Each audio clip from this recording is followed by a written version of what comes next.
Hey buddy, welcome back. As you can see, I'm rocking a Movember stash to support men's health this month. So I hope you're all staying healthy out there and looking out for the fathers, sons, brothers, and friends in your lives.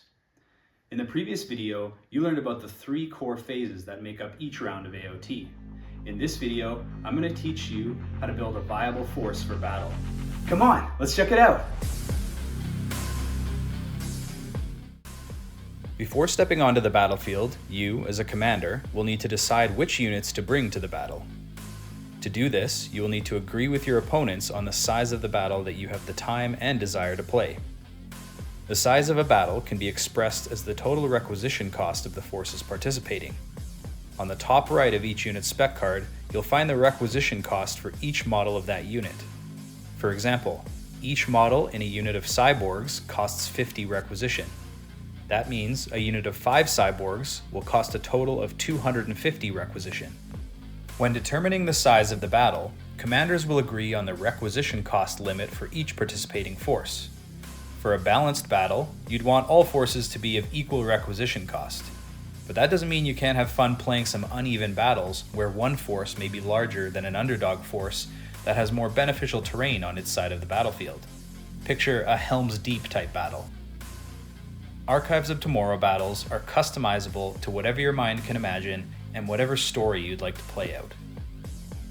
Understanding that there is some math involved in calculating the requisition cost of your forces, I've created a force builder tool that is available for free on the Archives of Tomorrow website. Simply download the Force Builder Excel file and then select the tab for the faction you are playing. You'll find the specs for every unit in the faction, and you can select which ones to include in your force. The tool will then calculate the total requisition cost of your force as you select units and enter the number of models in each unit.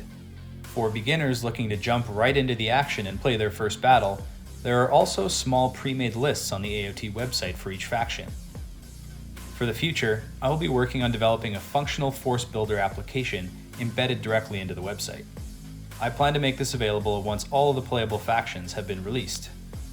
Regardless of the size of battle you've decided on, there are certain criteria for building a viable force that the game's rules have been designed around. A viable force will adhere to these following criteria. It has one and only one leader unit.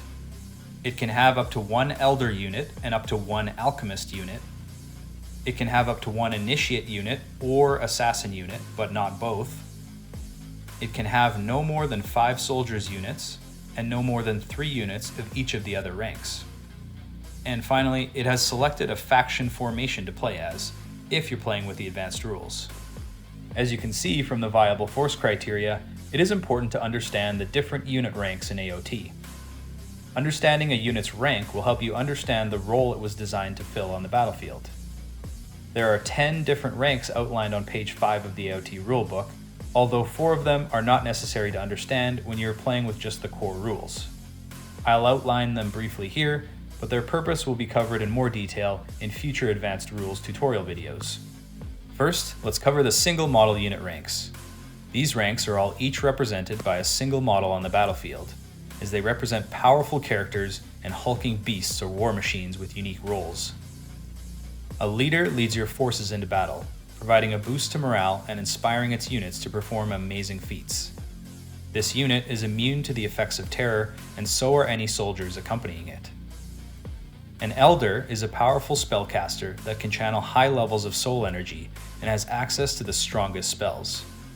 An Initiate is a less powerful, supportive spellcaster that has access to some spells. An Alchemist is a cunning counter to spellcasters and can manipulate soul energy to negate the effects of enemy spells. The magic system in AOT will be covered in a future advanced rules tutorial video. An Assassin can also negate enemy spells, but is less effective at doing so. However, it is also a deadly counter to enemy single model characters. Its training and weapons allow it to precisely target enemy characters, even when they think they are safely surrounded by accompanying soldiers. The various weapon traits will also be covered in a future advanced rules tutorial video. An Abomination is a hulking monstrosity that wreaks havoc and causes terror on the battlefield. They are tough to bring down and can deal a frightening amount of damage. A transport is a massive troop carrier with strong defenses to protect those inside it, or blazing speed to move its forces quickly around the battlefield. The transport system will also be covered in a future Advanced Rules tutorial video for you guys to look forward to. Now, let's cover the multi-model unit ranks. These ranks are represented by groups of models acting together as a unit. Soldiers are the core units that make up the backbone of your forces. They can operate in units of 5 to 10 models, and they can also be deployed to accompany a friendly leader, elder, or alchemist model. The character and the accompanying unit of soldiers are treated as a single unit for the duration of the battle, and must remain in unit coherency accordingly. They act and react together, and if they have different speeds, they all use the lower speed spec when moving. The accompanying soldiers act as bodyguards for the character, so that any attacks targeting the unit must first be allocated against the soldiers until all of them have been destroyed. Elites are your special forces who can operate in units of 3 to 6 models. They usually have specs, weapons, and abilities that serve a specific role on the battlefield. Some are defensive bastions that are exceptional at holding archives or blocking choke points. Others are offensively designed to efficiently destroy masses of weaker enemies or take down larger, tougher enemies at range or up close in melee. Dregs are your expendable units who can operate in units of 5 to 15 models. They cost very little and die easily, but can be used to disrupt the strategy of your opponents. If used well, a lowly unit of dregs can distract an expensive enemy elite unit and prevent it from being used efficiently. Now you know how to rally a viable force to face your enemies on the battlefield. This is the final tutorial video covering the core rules of AOT. You're now ready to get out there, battle your friends, and hone your skills as a commander. If you found this video helpful, please give it a thumbs up to help others find it as well. And subscribe to the channel to see future lore, battle report, and advanced tutorial videos. To become a part of the growing Archives of Tomorrow community, join the official Discord channel, which is linked down in the description below.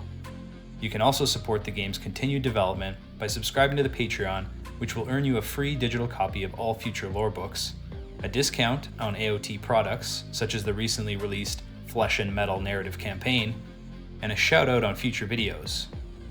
On that note, a huge thank you to the Harbingers of AOT. Your continued support means the world to me. That's it for now. See you next time, Commander.